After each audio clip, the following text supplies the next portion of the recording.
Bonjour à toutes et tous. En France, on peut critiquer des gouvernants, un président, blasphémer, etc. C'est ok. Uniquement Renaissance. Je vois en notre président que le meilleur. La renaissance de la France.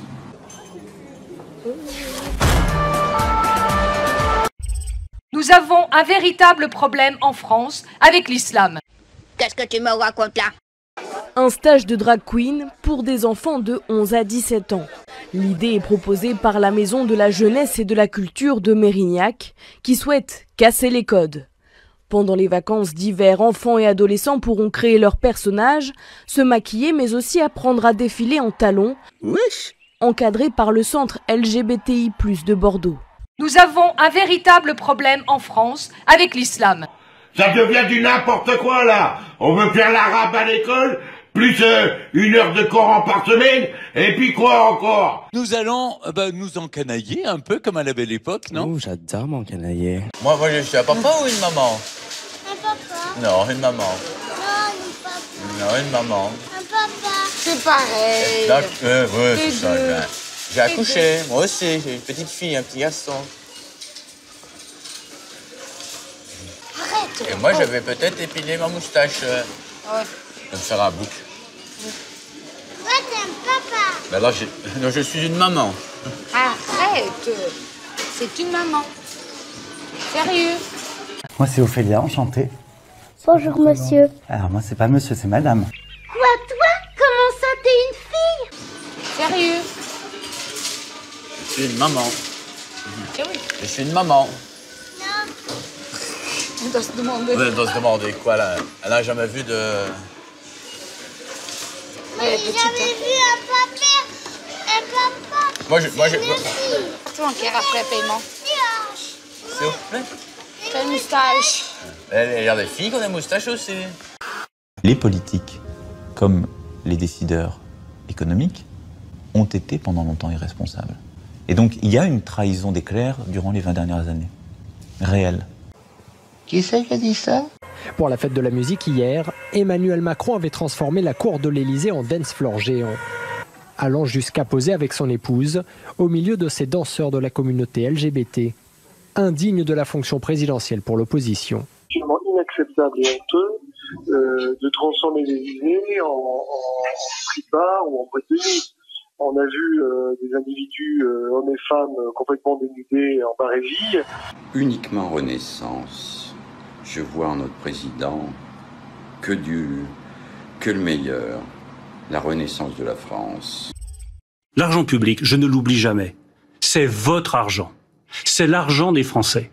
Donc je m'assure que chaque euro aille à ceux qui en ont réellement besoin. Si Monsieur le maire était si soucieux de l'argent public, si vraiment il condamnait les gens addicts à la dépense publique, eh bien il n'aurait pas fait 1000 milliards de dettes.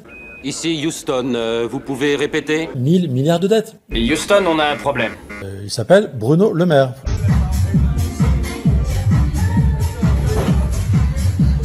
De quinquennat en quinquennat, la France tombe toujours plus bas.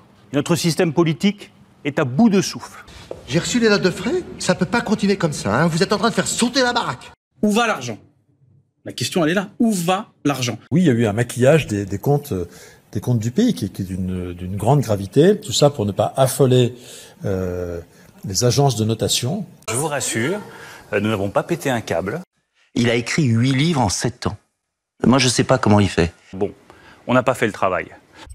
Renaud Planchard, je suis député de la République de droite. Alors les enfants, pour vous, qu'est-ce que la droite, hein? Est-ce qu'il y a des mots qui vous viennent? Détournement de fonds. Allez, autre chose, allez. Mise en examen. Abus de biens sociaux. Mon papa dit que vous êtes à la solde des entreprises. Enfin, pas du tout. Je suis très gentil.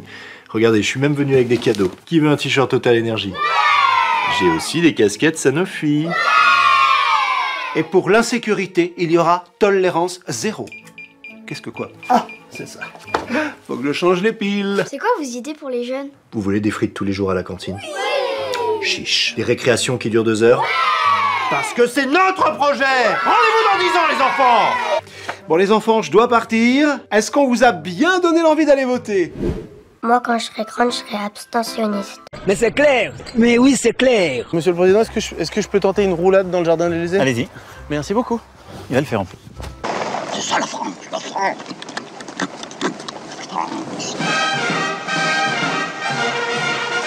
Plutôt que d'empoigner cette situation, depuis 6 ans, la Macronie a choisi de tout briser. L'État macronien a démoli les capacités industrielles de notre pays en matière énergétique comme dans les autres secteurs. Vente de la branche énergie d'Alstom à l'états-unien General Electric. Bonjour. Vente des actifs d'Areva dans l'éolien en mer à l'allemand Siemens. Bonjour. Fermeture de l'usine d'hydrolienne Naval Group de Cherbourg, délocalisation de l'assemblage de modules photovoltaïques de l'entreprise iséroise Photowatt. Et ce mois-ci encore, on apprend que Systovi, avant-dernier fabricant de panneaux photovoltaïques français, s'apprête à fermer et à licencier ses 87 salariés. Bonjour à toutes et tous. Et du marché de l'électricité qui n'en finit plus de ruiner les Français. Il est temps de cesser le gâchis en matière énergétique. Notre pays mérite mieux que la Macronie. Mesdames et messieurs, bonsoir. C'est désormais officiel, la France sera le premier pays à inscrire dans sa constitution le régime alimentaire de ses concitoyens, en imposant le véganisme et en interdisant toute consommation de viande sur tout le territoire français. Une peine de 5 ans de prison ferme et une amende de 5 000 € est prévue en cas de non-respect de la nouvelle loi. On apprend ainsi que le ministère de l'Intérieur, en collaboration avec l'armée de l'air, confirme avoir dressé plus de 500 000 faucons afin de lutter efficacement contre les réfractaires complotistes, islamo-kébabistes et antisémites. Une nouvelle, très mal accueillie par la majorité des Français, avec à leur tête un soutien de poids, un Gérard Larcher, très remonté. Suite à l'explosion des prix, et une difficulté certaine à boucler des fins de mois de plus en plus difficiles, les grands patrons de la grande distribution se sont réunis ce matin à Bercy, afin de trouver une solution. C'est ainsi qu'on apprend que dès le mois de janvier 2025, sera proposée aux clients qui le désirent, une opération spéciale. Il s'agit de l'opération 666, qui offre la possibilité de bénéficier de 666 caddies de course, en échange de votre rein.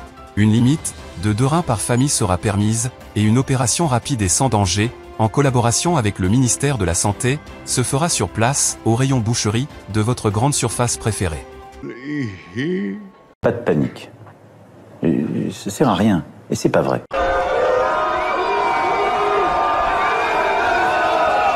Une première, jamais une femme politique n'avait posé en une de Playboy, c'est désormais chose faite. Regardez, Marlène Schiappa, la secrétaire d'État à l'économie sociale et solidaire, alors que la France est en train de bouillir autour de cette réforme des retraites. On n'en veut pas de ta retraite, qu'est-ce que tu comprends pas là-dedans? On n'en veut pas.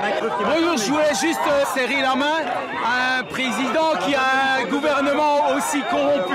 Ils sont là uniquement pour la place, pour couper les rubans, les conneries comme ça, puis c'est tout. Voilà. Il y a également des mots que j'ai pu avoir et qui ont pu être mal interprétés et blessés. Ça ne fait jamais avancer le schmilblick. Ça, c'est de la pipe. Ça, c'est de la pipe. Donc ça, c'est de la pipe. C'est de la pipe. Il y a dans cette société une majorité de femmes. Il y en a qui sont, pour beaucoup, illettrées. La plupart des femmes de la société GAD étaient des illettrées.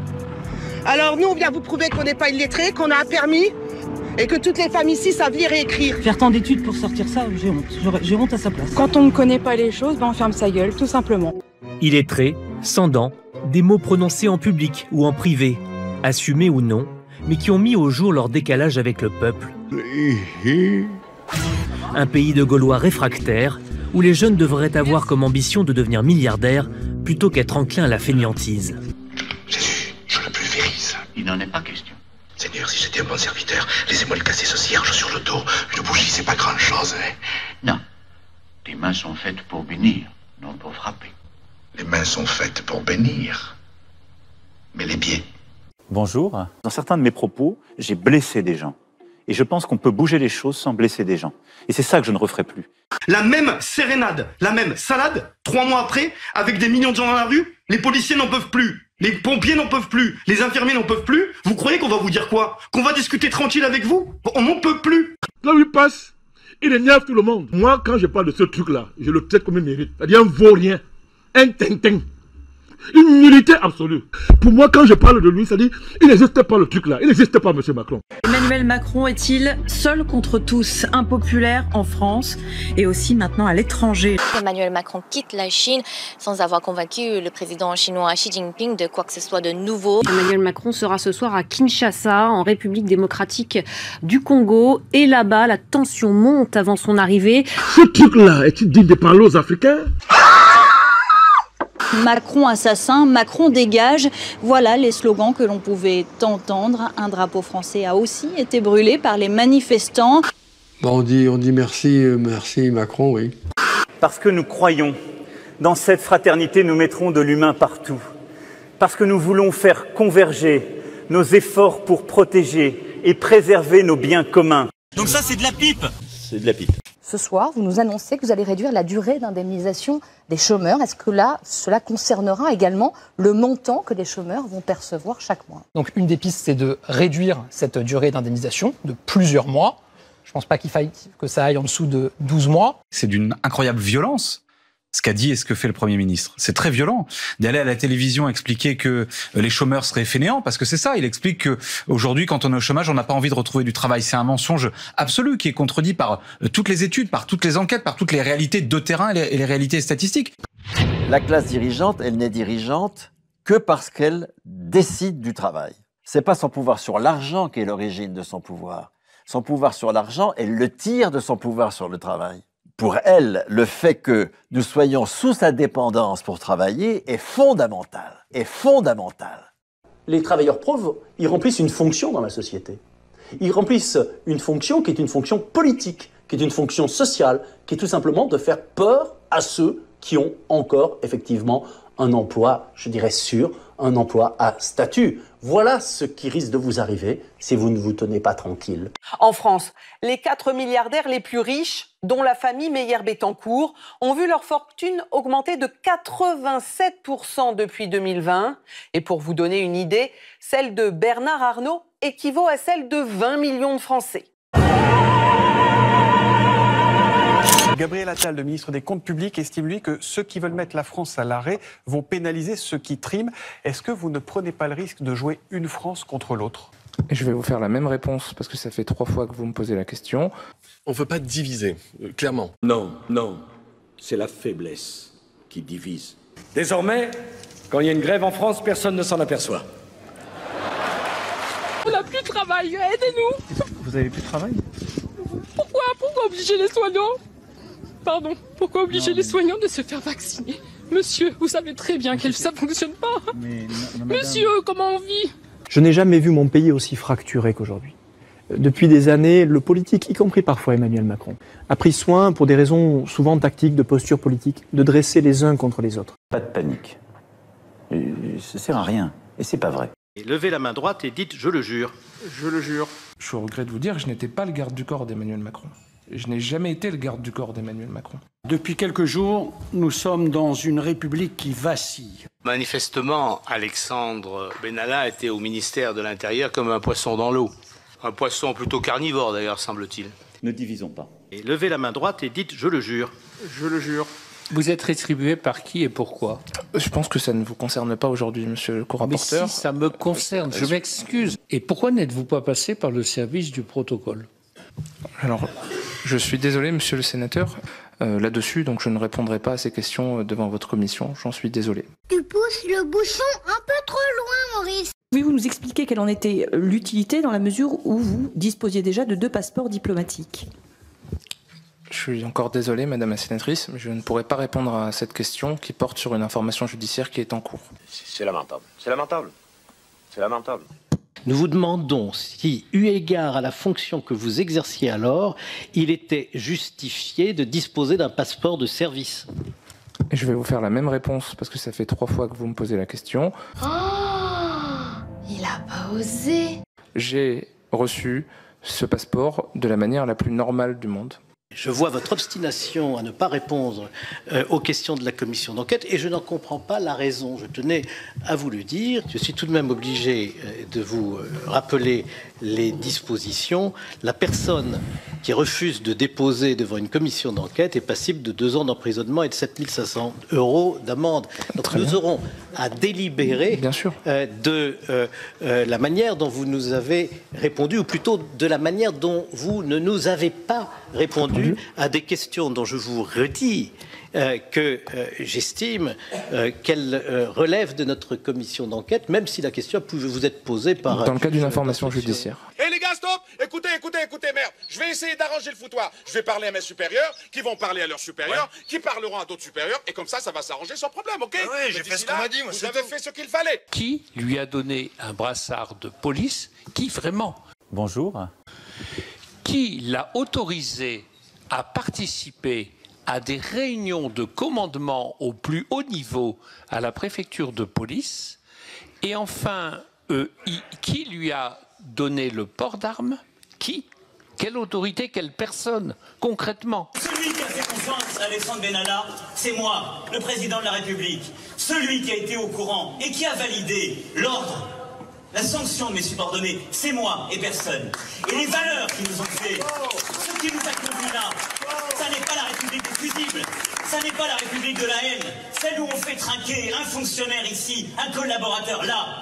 On ne peut pas être chef par beau temps et vouloir s'y soustraire lorsque le temps est difficile. S'ils veulent un responsable, il est devant vous, qu'ils viennent le chercher. Et ce responsable, il répond au peuple français et au peuple souverain. Et à tout le monde. Il rentra alors chez lui à bicyclette en ayant l'impression de voler. Macron, on va l'avoir. Hein. Il est puissant, mais nous aussi.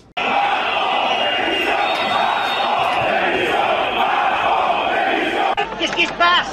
Les villageois, monseigneur, ils vous acclament. Ils m'acclament? Oui.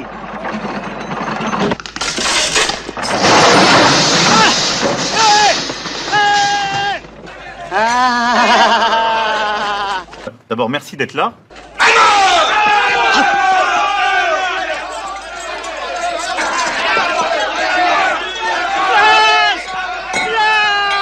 Aidez-moi, mon bon Blas.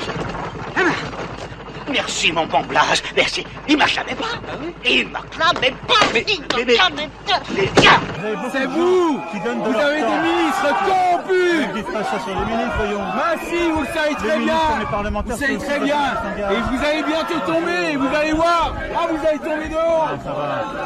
Bonjour à vous, vous allez bien? Comment ça va?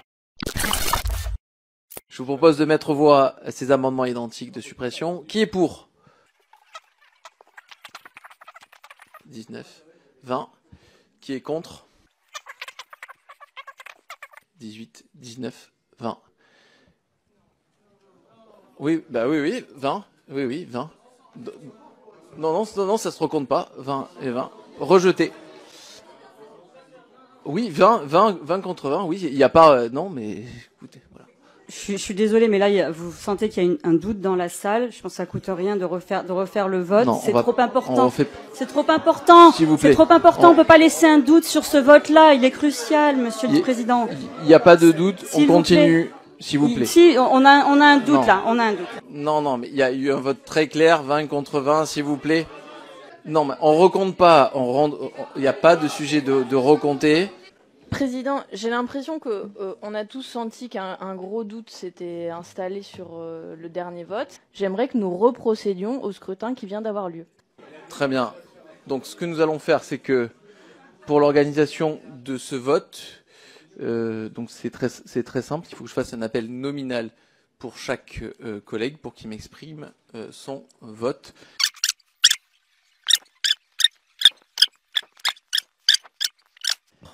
Résultat du vote, 23 pour, 21 contre, amendement de suppression accepté. C'est nul! Non, ça se recompte pas, 20 et 20. Rejeté. On recompte pas, il n'y a pas de sujet de recompter. J'aimerais que nous reprocédions au scrutin qui vient d'avoir lieu. 23 pour, 21 contre, amendement de suppression accepté. Allez manger ça à toutes les télévisions. Nous avons un véritable problème en France avec l'islam. Gérald Darmanin, accusé de viol. Nicolas Hulot, accusé de viol. Damien Abad, accusé de viol après administration de substances visant... Je me permets de préciser, parenthèse, qu'il y a eu des non-lieux dans certaines affaires. Oui, j'ai dit accusé, j'ai pas dit Non, mais c'est important, mais voilà. Oui, mais je suis journaliste, absence de condamnation dans d'autres affaires. Voilà, je vous laisse continuer. Couvrons-nous. Très dommage que bande de ploucs et cervelle comme petit pois. Benoît Simion, accusé et condamné pour violence conjugale. Stéphane Trompi, accusé d'harcèlement sexuel. Yannick Horry, signale à la justice pour agression sexuelle sur une élue. Gilles Legendre, ancien président du groupe majoritaire, signale à la justice pour agression sexuelle. Olivier Duhamel, proche de Macron, présent à la rotonde le soir de la victoire et accusé de viol, non condamné pour fait prescrit. Chrysoula Zakharopoulou, accusé de viol. Pierre Cabaret, accusé d'harcèlement moral, d'harcèlement sexuel et d'agression sexuelle. Joël Guerriot, Horizon, on peut considérer que ça fait partie de l'univers de la Macronie. Éric Dupond-Moretti, qui est quand même le grand ordonnateur du sexisme dans les prétoires, qui a été suspendu après avoir touché son sexe devant une magistrate, que maintenant il décide de poursuivre pour des faits qui, a priori, sont assez peu avérés. Dominique Boutonnat, grand donateur de Macron, président du CNC, accusé de viol. Pour vous, c'est quelque chose qui se limite Attendez, je sais que c'est douloureux. Un bord politique, non, mais c'est important. Je sais que c'est douloureux. Marc Guillaume, accusé d'harcèlement sexuel. Laurent Bigorgne, proche d'Emmanuel Macron, condamné pour avoir tenté d'agresser une collaboratrice après administration de substances chimiques. Cette collaboratrice était en direct avec nous hier soir, à témoigner. Ça s'appelle l'irresponsabilité. Tout le monde sait bien que dans cette affaire, je n'ai rien à me reprocher. Pour moi, TPMP, c'est regarder des gens plus bêtes que moi commenter des programmes télé que j'ai eu l'intelligence de ne pas regarder. Voilà, c'est comme ça que je définis TPMP. Je pourrais en pleurer que ce soit devenu quasiment une zone de référence des débats en France. Je trouve ça malveillant comme émission, je trouve ça méchant. Genre la soumission des chroniqueurs à Hanouna, je trouve que personne la relève et elle fait flipper. Il y a un truc qui est sous-coté, c'est l'impact de Cyril Hanouna et de cette émission sur l'extrême droite. C'est-à-dire qu'un mec comme Jean Messia, c'est une figure construite totalement par Cyril Hanouna. La manière dont on débat au même niveau, c'était pas comme ça en France avant. Hein. Avant, les fachos, les gens d'extrême droite, c'était tout le monde les regardait avec mépris parce que intellectuellement il y a rien qui tient dans ce qu'il raconte. Et là tout est mis au même niveau, tout est normalisé. Vous croyez que c'est pas un acte antisémite ça? Bah bien sûr. Vous croyez quoi? Moi je vous le dis moi. Ben non, tu travailles dans la merde tous les jours. C'est ce que je suis en train de te dire. Une des raisons de la détestation du public pour les journalistes, elle est là. Oui, bien sûr, évidemment. Ils nous détestent et ils ont bien raison. Oui, bien sûr. Oui, bien sûr. Parce qu'effectivement, c'est ce que vous venez de dire. C'est l'hypocrisie perpétuelle de ce milieu. Que Dieu qui a créé le ciel et la terre vous maudisse. Que Dieu vous maudisse. La télévision n'est faite que de gens qui se haïssent. Vous êtes méchants. C'est la Terre. Donc on est ici. C'est ça. Donc voilà, on est tout petit. On est tout frêle. On est tout petit, on est seul pour l'instant dans cet espace immense. Et on y fout la merde. Vous Non, pas que moi. Non, moi je suis pas dedans.